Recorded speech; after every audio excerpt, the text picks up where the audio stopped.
Hi hello welcome to Telugu 70 Goa channel. Present మనమైతే ఇన్క్యులేట్ construction church దగ్గర మనమైతే ఉన్నాము. ఈ చర్చ్ యొక్క ప్రత్యేకత ఏంటంటే అక్కడ గంట ఉంది చూసారా? ఆ గంట అయితే మాత్రం మన గోవాలో అతిపెద్ద రెండో బెల్ అయితే అది. దానికి ప్రత్యేకత ఏంటంటే ఆ గంట ఏదైతే మోగిస్తారో ఆ గంట బట్టే ఇక్కడున్న పంజిమ్‌లో వాళ్ళు అప్పట్లో టైం అనేది తెలుసుకునేవారంట. అలాగే ఆ గంటకి ఒక సింబల్ ఏంటంటే ఇక్కడ అప్పుడు మత్స్యకారులకి సంబంధించి పంజంలో ఫస్ట్ మత్స్యకారులకు సంబంధించి ఏరియా అంట. ఆ ఏరియా వాళ్ళకి ఒక చిన్న వ్యాధి ఏదో వచ్చిందంట. ఆ వ్యాధికి ఏదో సంథింగ్ మందేదో కనిపెట్టి ఈ దాన్నైతే అంతరించేశారు. అప్పుడు దానికి స్ఫూర్తిగా ఈ గంట అయితే పెట్టడం జరిగిందని మనకైతే చర్చ్ యొక్క ఆయన చెప్పడం జరిగింది. 1600 సంవత్సరాల క్రితం అయితే దీన్ని మొత్తం రూపొందించారు అని చెప్పడం జరిగింది. నాకైతే మాత్రం అంటే చర్చు గానీ, గుడి గానీ గోవాకి సంబంధించి ఎప్పటిదో చరిత్ర అయితే ఉందనమాట. మనం చూసుకోవచ్చు గోవాలో ఎక్కువ ఛత్రపతి శివాజీ గారికి సంబంధించి ప్రతీది విగ్రహాలు గానీ, ఏ గల్లీకెళ్ళినా ఆయన విగ్రహాలుంటాయి. కానీ ఈ చర్చ్‌కొచ్చేసరికి గోవాలో అతని విగ్రహం తర్వాత 90% ఓన్లీ ఇక్కడ చర్చెస్ అండ్ సిలువ బొమ్మలైతే ఉండడం జరుగుతుంది. చూసుకోవచ్చు ఈ చర్చ్ యొక్క ప్రతీది ఆర్కిటెక్చర్ అయితే ఏమి, అలాగే ఈ అందాలైతే ఏమి, చాలామంది ఫారెస్ట్ టూరిజం అయితే మాత్రం వచ్చిన ప్రతి ఒక్కళ్ళు ఇక్కడ ఫొటోస్ దిగుతారు. మీరు చూసుకున్నట్టు అందరూ వచ్చిన ప్రతి ఒక్కళ్ళు ఫొటోస్ దిగుతారు. అదే ఇది రోడ్డుకి ఆపోజిట్ ఉంటదనమాట. పంజిమ్‌లో చూడ్డానికి చాలా బాగుంటది. ఇలాంటివి మనం ఫారెన్‌లో చూస్తాం. ఇలా రోడ్డు ఆపోజిట్ అంటే 4, 5 రోడ్లు జంక్షన్ ఆపోజిట్ ఈ చర్చ్ ఉండడం అనేది మనకు ప్రెజెంట్ ఈ గోవాలో ఉంది. చాలా మందికి పైకి అనేది ఎలో అయితే లేదనమాట. ఈ కిందంతా క్లోజ్ అనేది బోర్డు అయితే ఉండడం జరుగుద్ది. ఇక్కడ ప్రార్థన అయితే మాత్రం ఎవ్రీడే ఇక్కడ కొంకణి అలాగే ఇంగ్లీష్‌లో ప్రార్థన నిర్వహిస్తారు అని చెప్పడం జరిగింది. మనం ఇప్పుడు వెళ్ళి ఆయన కలుద్దాము. ఫాదర్ ఉన్నారు. ఫాదర్‌ని కలుద్దాము.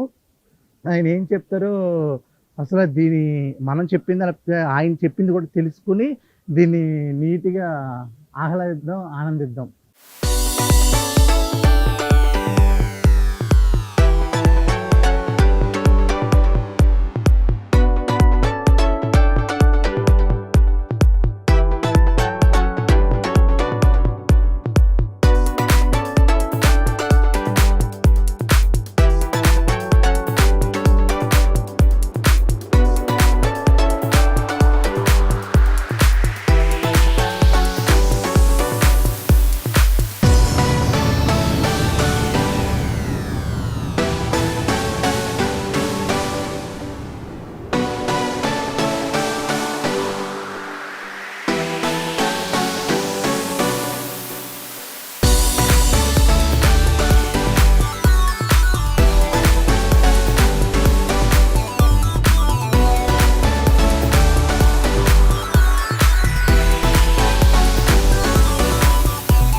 చూశారు కదా ఈ చర్చ్ యొక్క అందాలు అన్నీ.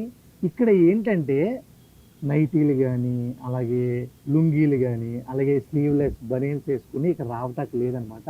మెయింటైన్ డ్రెస్ అయితే ప్రాపర్ మెయింటైన్ అయితే చేయాలి. అలాగే ఫుల్ సైలెన్స్ అయితే ఉండాలి. ఫోటోగ్రఫీ అయితే నాట్ అలౌడ్ చర్చ్ లోపడైతే అని నీట్‌గా రాశారు. నిజంగా నాకు ఇలాంటివి మన గుడుల్లో అయితే ఉంటాయి. ఇప్పుడు చర్చెస్ కూడా వచ్చేసింది. సేమ్ నిజంగానే ఇలాగే మెయింటైన్ చేయాలి. ఎందుకంటే మనం గుడికొచ్చిన తర్వాత మన కాన్సంట్రేషన్ మొత్తం దేవుడి మీద ఉండాలి.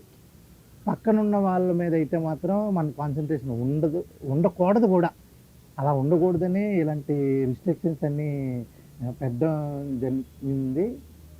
చూసారు గదా! ఈ ఇంకులేట్ కాన్సెప్ట్ చర్చ్. చాలా అయితే చాలా చాలా అందాలైతే ఉన్నాయన్నమాట. ఇలాంటి మరిన్ని చర్చిల గురించి తెలుసుకోవాలంటే please subscribe to Telugu 70mm Goa channel. Cameraman ప్రవీణ్‌తో Aditya signing off. Bye bye.